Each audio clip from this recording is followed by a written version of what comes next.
Welcome to another episode of A Minute Till Six. I'm your host, Mark Haynes, and this is season 2.5 of A Minute Till Six. And I'm here with my co-host, Chris Perry, Chris.Perry SR. Man, 2.5. We back, baby. and today we got a special guest in the building, NBA veteran, UCLA alum, Mr. Darren Collison. We calling him DC today. Yeah, I'm cool with DC today, but thanks for having me, y'all. Appreciate it. Man, thank you for giving us the time, man. Yeah, no doubt, no doubt.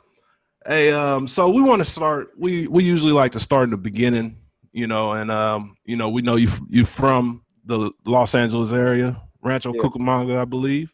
Yep. And I wanted to ask you your decision of staying home and deciding to go to UCLA for college? Like, what was that process like? Did you have other offers you considered, or how did that go? Mark, to be honest, like I didn't really have that many schools recruiting me.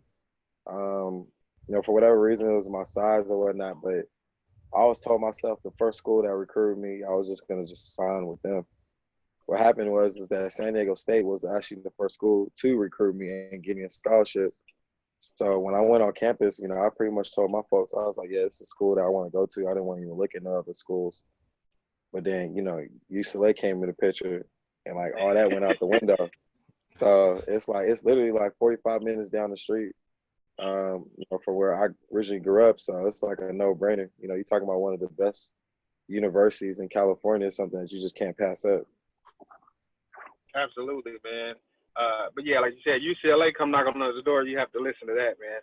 My question, do you still have ties to the school, or are you involved like in recruiting or anything like that? I see they got a big recruit recently in Peyton Watson.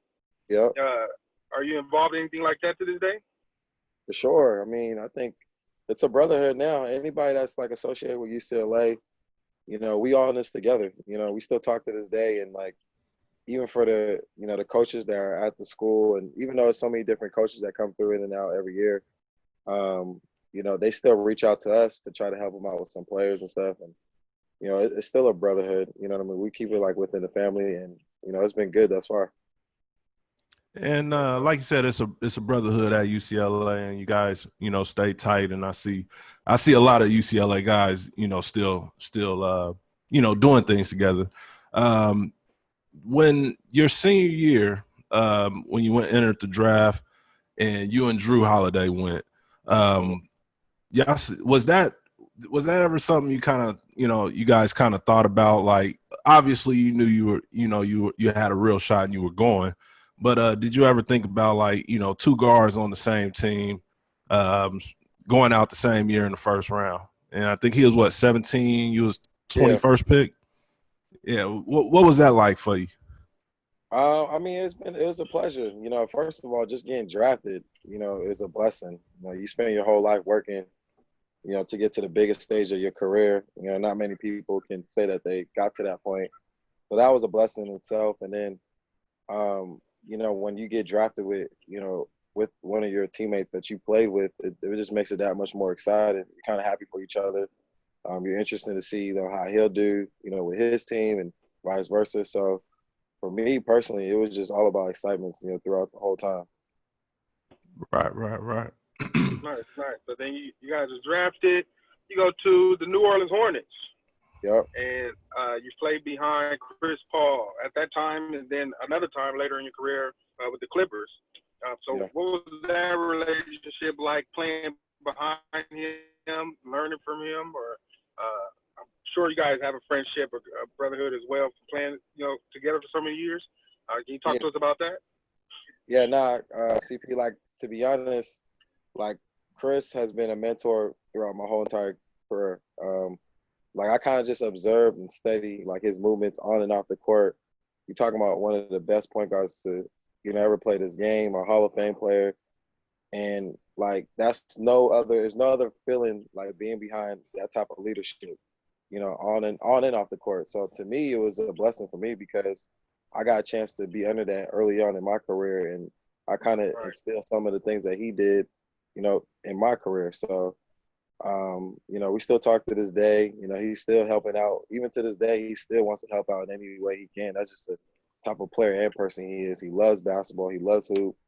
And we love talking hoops amongst each other too. I mean, we both, like some of the similar things. So for me, the relationship came easy with him. And then it was just about how can I improve myself as a leader and as a player. And from him, it was really just watching him. So. And did you feel any pressure? Because especially after your rookie year, you had such a good year. Being his backup, and a lot of people they kind of it was like you the next Chris Paul. Did you feel a lot of pressure on turning out to be a great player, or was it just kind of something that happened? No, not really, because I think people don't know, like, the first 5 to 10 games I had DNPs and I just wanted to get on the court. So by that time, when he had got hurt and I was fortunate enough to get on the court and play, I just wanted to hoop. It didn't matter how I got it done, right? What I did, I just wanted to hoop. And I never try to compare myself to any other player. I just never did. You can't fill in the shoes like that. Somebody of his caliber, talent. You just gotta be the best version of yourself. And I thought I did a good job of doing it. No, for sure. And then another player we wanted to talk about, or not even player, your situation. I'm based out in Sacramento. Okay. You spent some time out here, had your highest scoring season here in Sacramento. What was that like for you as far as, coming to, as they say, the Cowbell Kingdom and stuff, and playing out here in Sacramento with DeMarcus Cousins, Rudy Gay, and you guys had a pretty good team when it came to, you guys' name, and, just things kind of just didn't go too well. But what was your personal experience? I mean, you alluded to it. You said it. I mean, off the court was fun. Off the court, my family, we had a crib there, and I liked it, living out there, and the people are good out there. Fans is amazing. To this day, they got one of the best fan base for that team. And I just felt like during those times in Sacramento was very difficult because I felt like we had the team to make postseason and make a postseason run, but we just never could get over the hump to make the playoffs, and that was kind of frustrating itself. So it was pretty difficult for me at times because by the time I think I left the Clippers, and Clippers, you talking about leaving a contending team to go on a team that didn't make the postseason, for the next 3 years, but we had the talent. So for me, it was pretty frustrating, not to be able to do that. And, it was a difficult time, but, I managed, and I still took some things away from it that helped me. Mm-hmm. Mm-hmm. And I see, I saw on your Instagram when you were at Big Cuz's wedding. So you guys still are close, because you guys still are close, man. Do you any insight on Big Cuz, man? Because we thought we had him back for a minute, and then we lost him again. Like, you talked to him.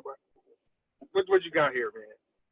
Nah, Big Cuz he's very misunderstood. I would say that. A lot of people think like he's just this big bully, but he's far from it. You know what I mean? He's not. If your kid walked into the building, he'll be the first one to go to your kid and, play around and, mess with him and whatever. He's just a loving dude, but people don't really see that side of him because he doesn't always show it. Your competitive nature, you're not going to always see, like, you're not always going to show, like, the good side. And, a little inside scoop on Cuz is that he's completely opposite. He jokes around a lot. He cares, about the people around him. I mean, he just gets a lot of unnecessary rep that he doesn't deserve. I mean, some, warranted, you know what I mean? And he'll tell you that, but for the most part, he don't deserve, like, the rep that he deserves. I mean, he's a good dude. I agree. An extremely talented player. He's probably one of the best players I've ever played with. Mm-hmm. Hey, DC, man, I'm gonna ask you a silly question that's gonna kind of put you on the spot, man. Go ahead. And the NBA is such a friendly league. Everybody get along. It's almost like big AAU sometimes.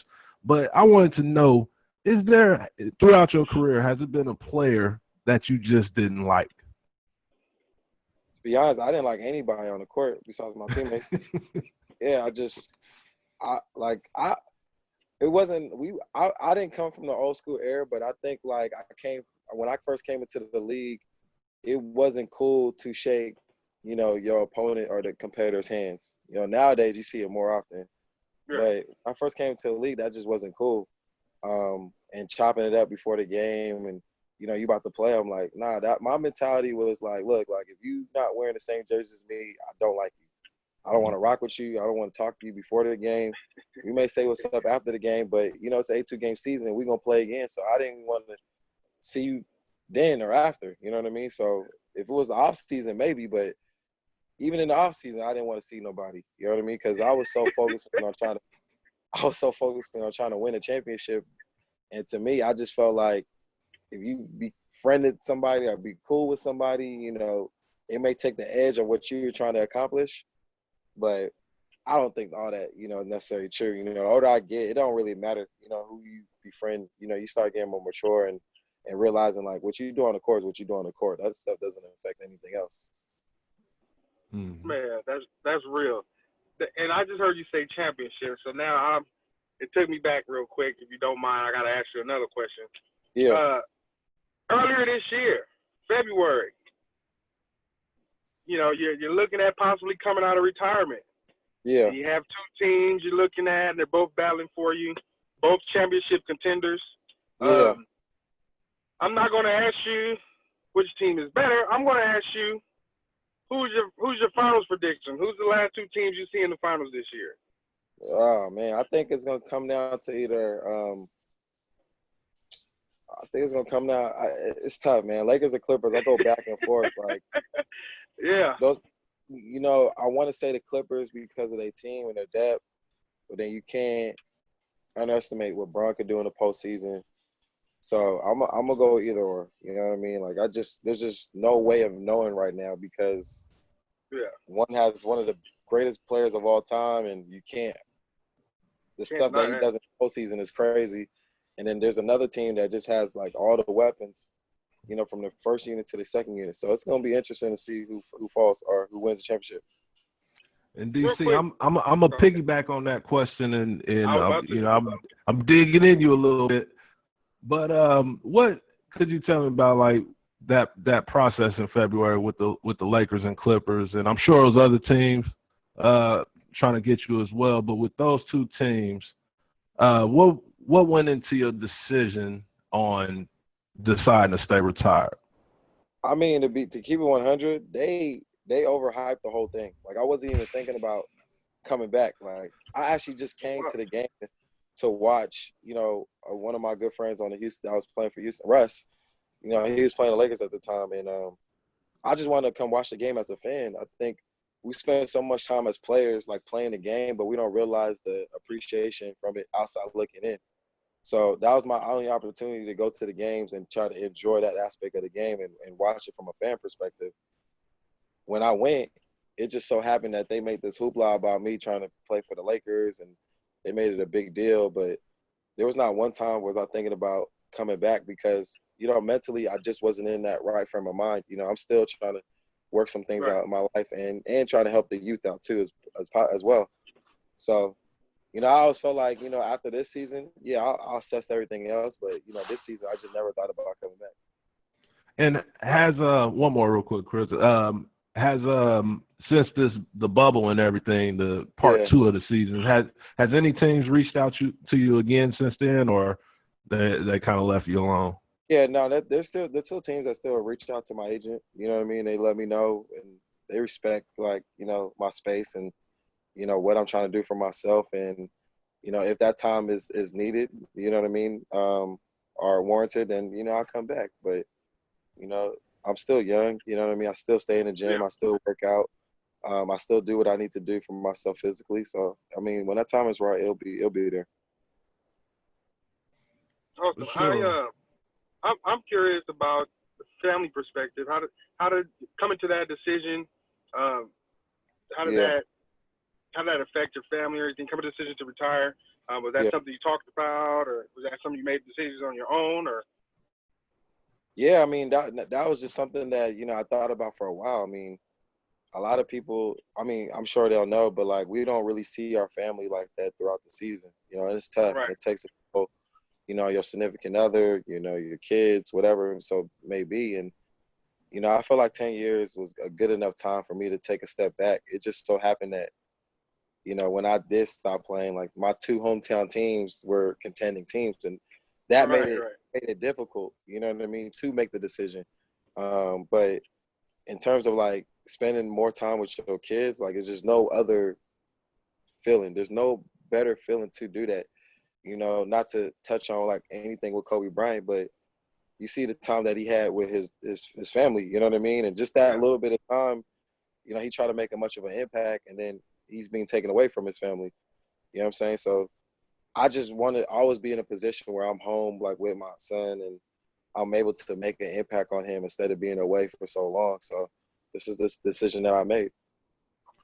Yeah, so like if you were playing, let's just say hypothetically you had signed with one of the teams and this bubble situation happened, like this is an awkward situation where they're taking everybody from their family for 3 months potentially if you last that long. Yeah. Would you have played or would you have opted out if you were on a team? In the bubble? If I was already Yeah. on it, I think I'm more than likely I would have played, like, because at that point, like, basketball is basketball. You want to play basketball and you're willing to sacrifice anything at that point. Which is hard for me to say because I'm a family person, but being in a bubble for 3 months, but you have this one common goal with your brothers to win a championship, right.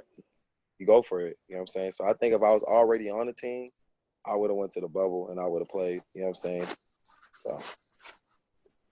And you made mention about like it's the youth and things is important to you and helping out, giving back, which you started your Provision, and you actually I seen you train one of the guys that's from our hometown, Jalen Green. Wanted to ask you what you think the upside for Jalen is.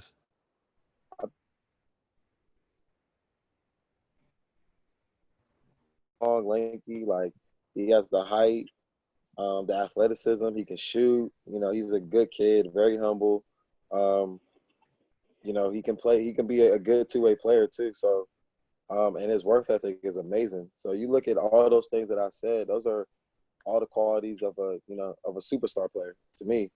You don't find too many Jalen's coming around very often, and we just had the pleasure to work them out, and it's been good for us. Pros Vision has been, been quite a bit on a run with some of these top players, and Jalen's probably been at the top of that food chain for us. And just to see him in the gym almost every day, I mean, it's been a treat to watch. Tell the fans what Provision is.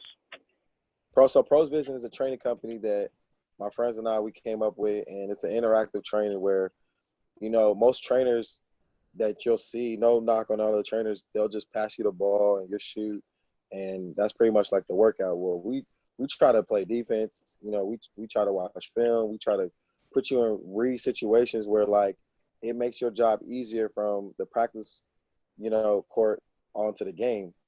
There's too many players nowadays. They'll work out for 3-4 hours and then they end up with like 2-4 points during the game, and it's like, how is that?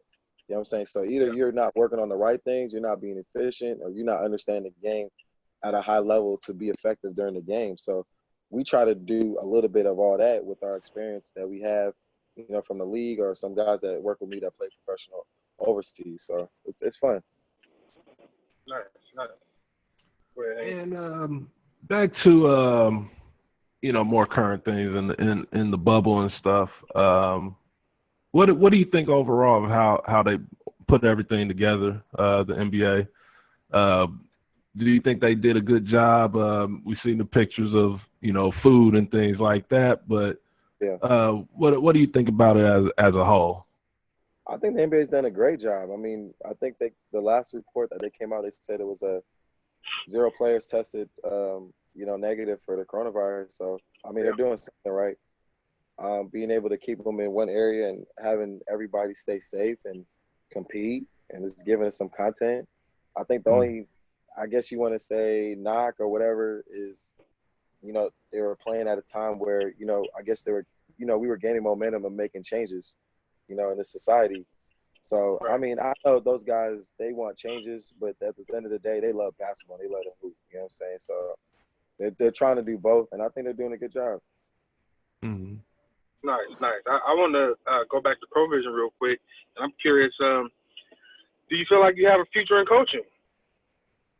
I don't know yet. You know what I mean? I've heard a lot of people, have tried to steer me in that direction, but I mean, I think I'm a little bit too young now. I'd rather just train. It's like coaching anyways, Chris. I mean, I'd rather just train and try to give as much tools, to this youth as possible. And, whatever happens in the next 5 to 10 years, and I could always hop into coaching at that. And we ain't gonna keep you too much longer. Just got a few more questions. I want to go to the MVP voting this year. Who would you have for your MVP? I know it's pretty much a foot race between Giannis and LeBron. Who do you have winning it right now? I have Giannis winning only because his team has had the most success throughout the season, and he's played probably the best, if not LeBron, throughout the season. So a little bit of both. I mean, LeBron and the Lakers had a great year, but I think Giannis and the Bucks have the best record, right? Yeah. Yep. Yeah. You gotta give it to the guy that's playing the best and have the best record. I respect that, man. We got a couple guys on. I think you're the only one that said Giannis so far. Yeah, everybody said LeBron.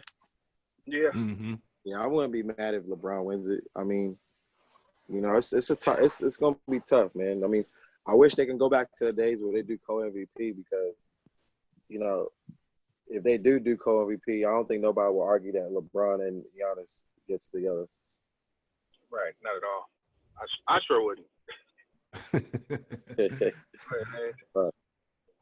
And another thing, I dropped some, excuse my language, but when it comes to playing the point guard position, the point guard, you came in an era where the point guards were 6 foot 6'1", and now we're seeing the 6-footers.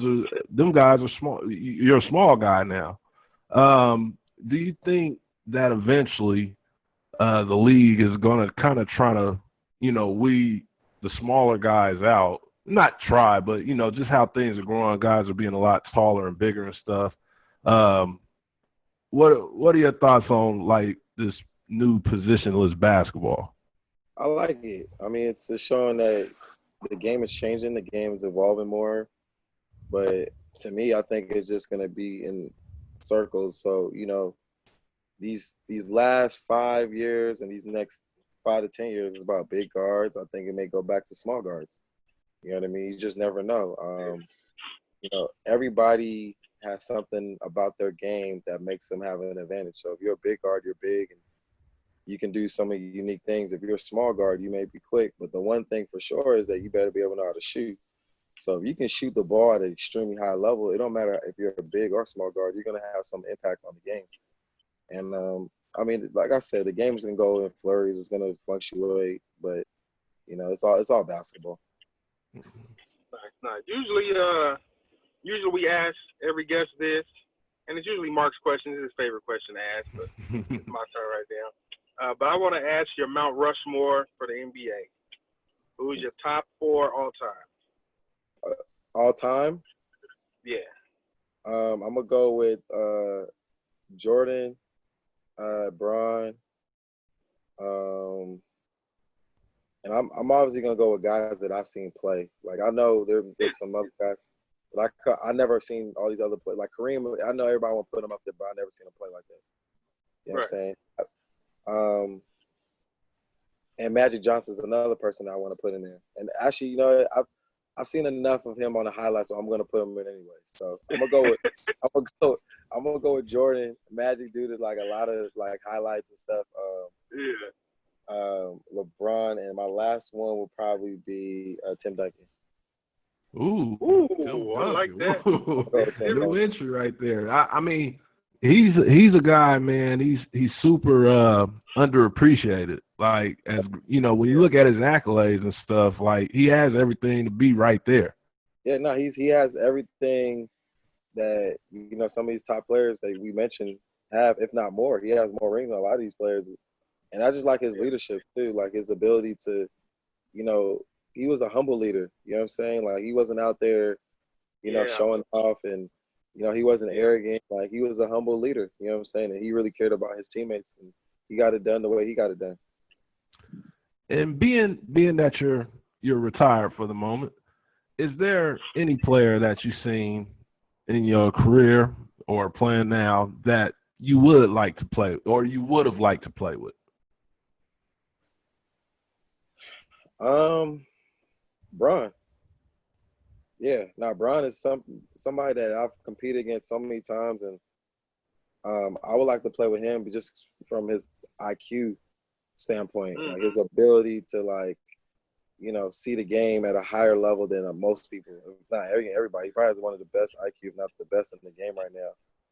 And yeah, I'll say Bron and Kawhi. Those two. Kawhi, I really got gained a lot of respect from the last 2 years.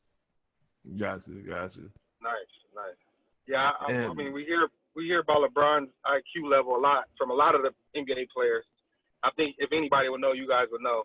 And I hear the players talk about his IQ level is the highest in the league. I've seen video clips where he's like telling the opponent where he's supposed to be in his own play and things like that. So that's real study. That's real, you know, he's logged in all the way. So I definitely understand. Yeah. Go ahead. And last for me, I want to, like, you brought up Kobe earlier, but we have been, you know, basically asking a little something from our guests about Kobe Bryant. Do you have any good Kobe Bryant stories with you and him? Yeah, I have one. I mean, when it was during the lockout, we had played at Loyola Marymount University. That's where most of the guys played during that time when we were locked out. And he was coming up there quite a bit. And you know, I've always learned about Kobe. Grew up watching him. You know, he was my favorite player. You know, growing up, and especially being, you know, around from LA, like it was just we watched him. And so when I got to the gym, he was in the gym and he was like, "What up, Black Speed Demon?" And like it kind of took me up for like a shock, because it's like, dang, like he actually recognized like my abilities. So he tried to give me like a nickname, and that's probably one of my favorite moments. You know what I'm saying? Right there and then. And he's always been cool with me, and you know, it's sad and unfortunate the way he passed away. But I know he's left such a great impact on the whole community out here, and if not like throughout the whole world. Right. It was a tough way for him to go, and you know, the only thing we can do is just do the things that he would want us to do if he wasn't here, or if he was here. All right. Well, that was it for me. Chris, you got anything more for DC here? No, man. My man done answered everything I have for him, man. You that Kobe, same thing. I got to end right there, because for me, like you said, he had an impact on the community, the world, and I was one of the people he had an impact on. Yeah. So yeah, I'm good. I thank you for your time. I thank you for coming on with us and just open it up a little bit. Appreciate you, brother. Yeah, no worries, man. It's been a good podcast, man. I hope the best for you guys. Oh, thank you, man. Yeah, once again, I reiterate what Chris said. Thank you for jumping on with us. And you know, be expecting more calls from me to try to get you on in the future, just like these NBA teams is gonna come after you next year. And you know, hopefully you answer our call too. But but thanks, man. Hey, man, enjoy the rest of your day. And once again, you guys, this is a Minute Till 6 podcast. I'm your host, Mark Haynes, at Makes the Champ. Oh, hold on, but before we close it out, Darren, you got any organizations you want to, you know, put out there or anything like that? Your Instagram, Twitter handle? Yeah, just follow our page at Pros Vision. You know, so we do a lot of good training. You know, it's on my Instagram. You'll see it, you know what I mean? And, you know, you can go to the page itself, but you know, I think it's really unique how we train these players, and a lot of these players that we train are going to be some high D1 players, and then they're going to eventually be NBA players. So to catch them early and young is like one of the best things to see, instead of catching them when they're in the NBA. Right on. And now I'm going to close it out for real this time. It's a minute till 6. I'm Mark Haynes, MH the Champ, with my co-host. Chris Perry, Chris.Perry SR. Thank you.